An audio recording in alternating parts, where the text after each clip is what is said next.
Hi, and welcome to another episode of Hot Takes with me, the Silver Fox. It seems that Judgement Day will soon be upon us, and no, I don't mean the rapture. I'm thinking more Terminator 2.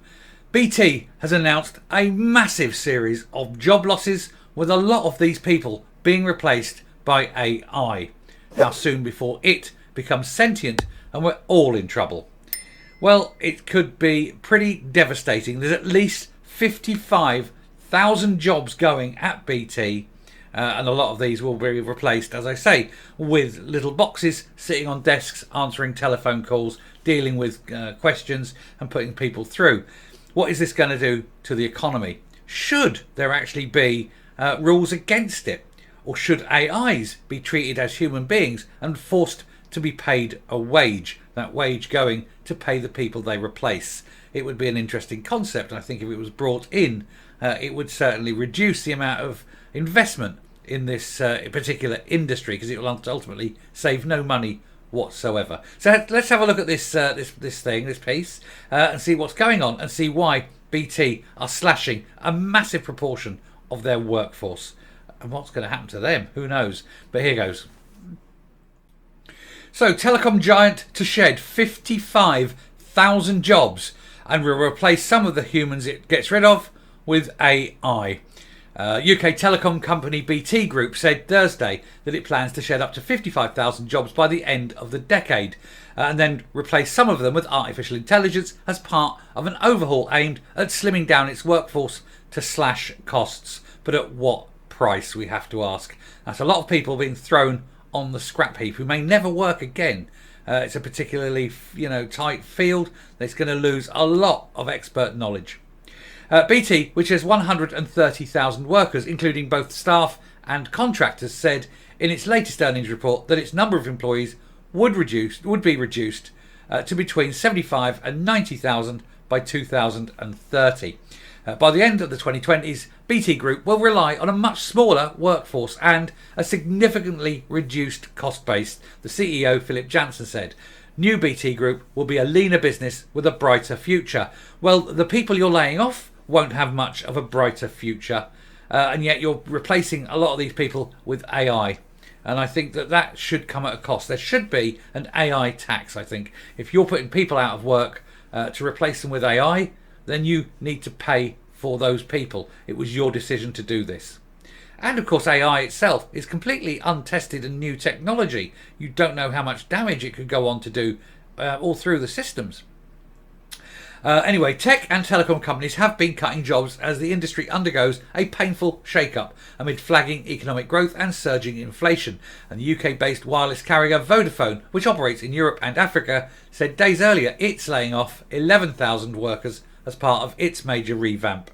BT, a former state monopoly previously known as British Telecom, will eliminate BT, a former state monopoly previously known as British Telecom, and before that the GPO, but only us oldies will know that, will eliminate about 10,000 jobs through digitisation, automation and the use of AI in its processes. He said this is about using technology to do things much more efficiently. The cuts also include 15,000 jobs building fibre optic broadband and 5G mobile networks, and about 10,000 servicing and repairing these things. Once those networks are fully rolled out, BT won't need as many workers to build or maintain them. All the equipment's simpler and newer and more flexible, more nimble. We've got AI and all the data that can help create self-healing networks, Jansen said. So we're going to be a massive beneficiary on an efficiency and cost basis. Well, now that you're saving all that money and you're making all this massive profit, you should be taxed much more heavily upon it, and use that money to pay for all the people you're throwing on the scrap heap. This is immoral and wrong, and unless you are prepared to make those payments, then you shouldn't be reaping any kind of reward for the human cost. Jansen said 5,000 jobs will be lost through conventional restructuring. And BT would work with union partners as it cuts jobs, and also to rely on attrition. Yes, so presumably if people leave, people retire, people fall ill, that sort of thing, they were got rid of and basically not replaced. And that's fine. That is an acceptable way of downsiding. You're not actually getting rid of people. People are merely leaving you, and over time that will happen. but you should be more humane in what you're doing. And I do hope for anyone who's, say, in their 50s, that you offer excellent packages for them to leave. And if you gave everyone who's in their 50s an excellent package, they could go, they would be fine. I think that would be all right. But to just get rid of vast swathes of people like this based on untested technology, I think shows a risk on your side, but it also shows a lack of humanity. And of course, this is just the start. You've got them. You've got 11,000 from Vodafone. All these high-tech companies are going to be shedding staff. This is the irony. The people who work for them have done all this. They've basically replaced themselves with little boxes that go beep. And you know, it's down to the skills that you have to ensure job security, and it's very sad in this day and age. I know even in accountancy now, there's a lot more automation that takes away a lot of the dredge work from doing a lot of the basic bookkeeping tasks. So that it's you're losing the lower levels, which means that nobody actually does these low-level jobs anymore. So how do they get the experience? How do they fully understand the jobs as they come into more senior positions if they've never been at the junior ones? It is a bit of a mystery. But, you know, that's what it is. The world changes. We don't stand still. We can't stand still, I accept. But there's still got to be some humanity in what they're doing.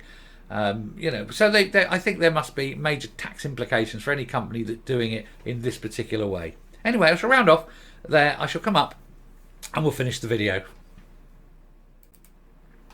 Now, of course, I'm not a Luddite. I know technology advances and moves on.